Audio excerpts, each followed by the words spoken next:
Have you ever encountered someone who staunchly defends a politician, leader, or public figure, regardless of the controversial statements they make? I'm sure we've all seen those devotees who passionately praise their chosen idol despite obvious flaws in logic and judgment. Let me ask you this. Have you ever been baffled by why an otherwise intelligent friend blindly follows a pundit who routinely argues against common interest? Or why someone excuses a wealthy businessman's callous policies by pointing to their financial success as proof of profound wisdom?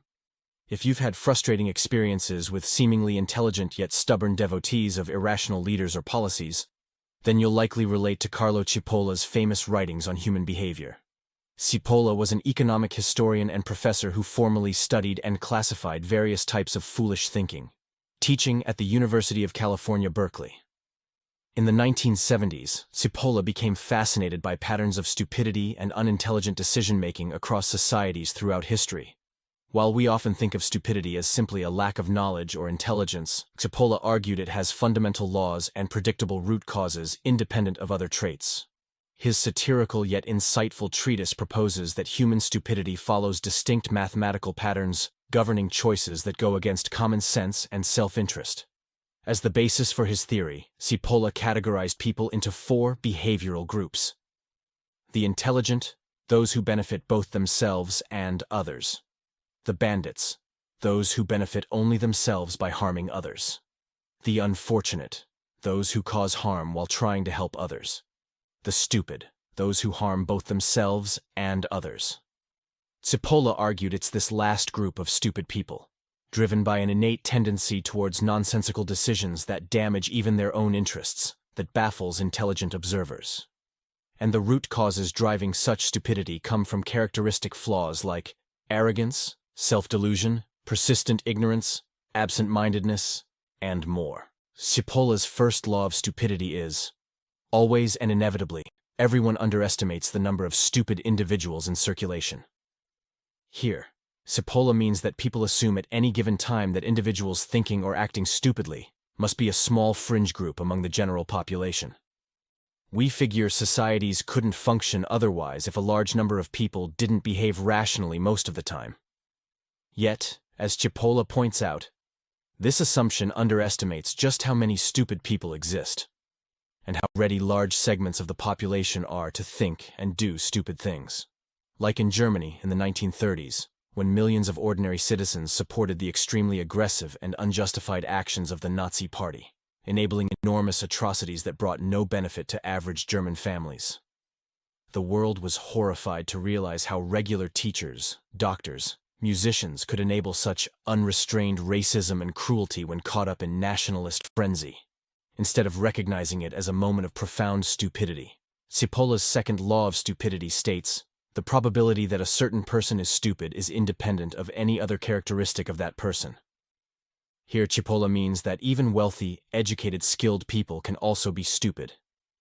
Cipolla considered stupidity as a human characteristic, like having blonde hair or black eyes. Cipolla posits stupidity is a variable that remains constant across all populations. Every category one can imagine: gender, race, nationality, education level, income, possesses a percentage of stupid people. There are stupid college professors. There are stupid people at Davos and at the UN General Assembly. There are stupid people in every nation on Earth. Look at all the educated fans who become blind devotees of music or movie stars, for example, suspending good judgment no matter what their beloved celebrity says or does. The star's talent and fame somehow paralyze the part of fans' brains that should foster critical thinking. Similarly, many people automatically assume business leaders must make good choices just because they became wealthy. Yet history shows seeking profits need have nothing to do with wisdom in other domains. Such leaders gain followings of people who leave their own judgment aside. Cipolla's third law of stupidity is: a stupid person is a person who causes losses to another person, or to a group of persons, while himself deriving no gain and even possibly incurring losses.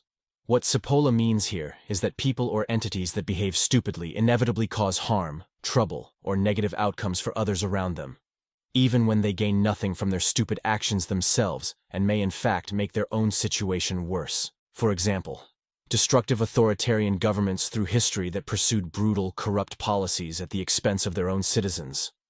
Such regimes cause tremendous financial losses and suffering for millions of people, while the ruling class hoarded power and wealth only for themselves. Most authoritarian leaders ultimately damage their own nations as well, once popular discontent and economic decline reached tipping points. Their unjustified cruelty brought harm all around, despite promising prosperity if people trusted them as saviors. Sepola's fourth law of stupidity.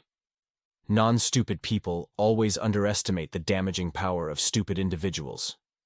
In particular, non-stupid people constantly forget that at all times and places and under any circumstances to deal and/or associate with stupid people always turns out to be a costly mistake. Here, Sepola emphasizes how people behaving sensibly downplay or dismiss the influence and impact stupid people can have by making terrible decisions others then enable or follow.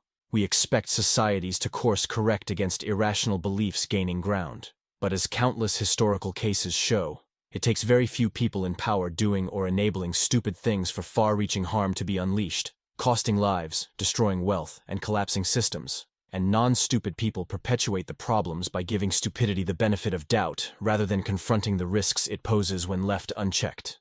Dictators have triggered widespread wars and violence by whipping up the stupid tendencies in human nature that rational people thought would be restrained by others. Sepola's fifth law of stupidity is, a stupid person is more dangerous than a pillager. In this law, Sepola argues that individuals behaving stupidly pose far greater risks than those he categorized as bandits, meaning people acting out of self-interest at the expense of others. While bandits seek to maximize their own benefits regardless of harm, they generally don't seek to inflict damage for its own sake if there is no personal gain. On the other hand, stupid individuals can generate utterly pointless harm and destruction through their foolish choices and beliefs, even without benefiting themselves, and without regard for collateral damage. Destructive social movements often arise and gain ground because enough stupid people buy into irrational ideologies that scapegoat or dehumanize vulnerable groups. Within such movements, say a government or violent mob, bandits certainly exploit others' stupidity for personal gain when given the chance. However, it takes a far greater number of true stupid followers to enable harm and suffering on vast scales over time. As Sepola concludes, because stupid people inflict severe damage that is utterly unjustified and helps no one. While undermining their own self-interest, they pose exponentially higher risks than those merely acting out of selfishness. Even bandits depend on moderating their greed to avoid total ruin. But stupidity has no such self-regulation.